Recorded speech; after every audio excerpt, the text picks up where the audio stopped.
The Kabbalah is the well of all the Jewish mystical traditions that accumulated since before Christ, and that came to reinterpret the scriptures in so many and varied ways that they came to create a mysticism close to Gnosticism or Hasidism. In essence, the Kabbalah is a system of mystical and allegorical interpretation of the Torah, which seeks in that text the meaning of the world and the truth. It tries to interpret the hidden meanings of the 5 books, and in them it looks for the revelation. It can be understood in a metaphysical way, seeking enlightenment, or it can be understood as a means through which we can get to know the reality that surrounds us. Kabbalistic is the statement that absolute knowledge has no object but is a means.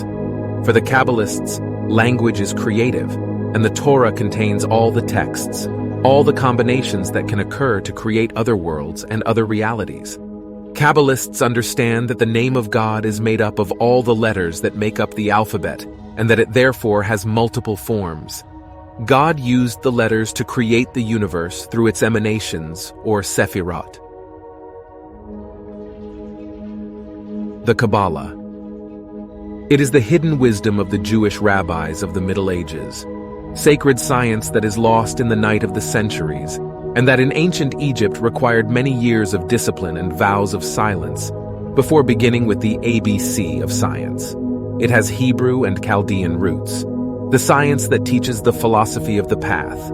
The Kabbalah, as a religious science, deciphers everything that is between the lines of any sacred text and of any latitude. Christians, Hebrews, Egyptians, Persians, Sufis, etc.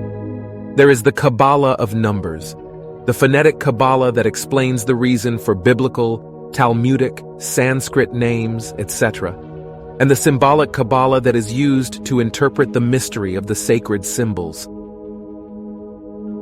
However, in one or two ways God speaks, but man does not understand. By sleep, in night vision, when sleep falls on men, when they fall asleep on the bed, then it reveals to the ear of men and points out his advice. In the internal worlds, the Kabbalah is used to interpret dreams. You have to know how to add in Kabbalistic numbers. If a master is asked, "How long am I going to live?" he would answer in numbers. The object of studying the Kabbalah is to train us in the superior worlds.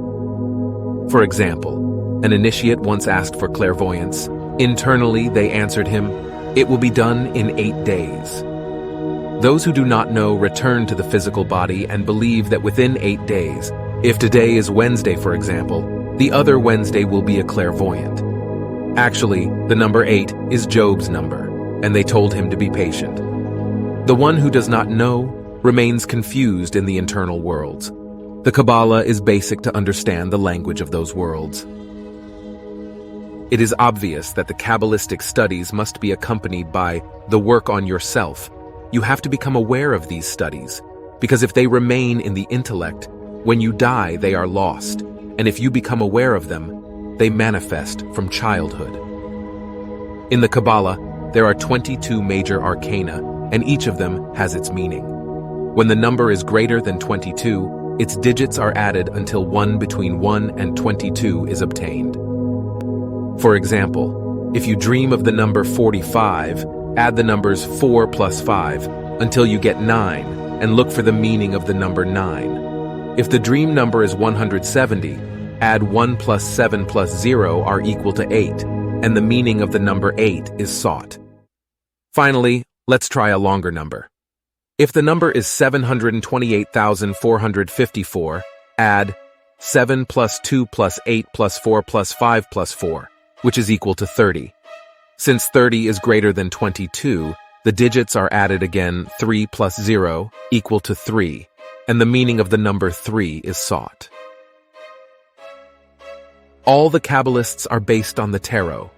It is necessary to know and study it thoroughly. The true Kabbalist has to develop his intuition. The tarot is not to profit by throwing it at others. The intuitive Kabbalists, just looking at a tarot card, understand what fate has in store for them. The white magician prays to the gods, throws his cards on the table with his eyes closed, and pleading with his god, he takes a card, observes it, and with intuition draws the prognosis.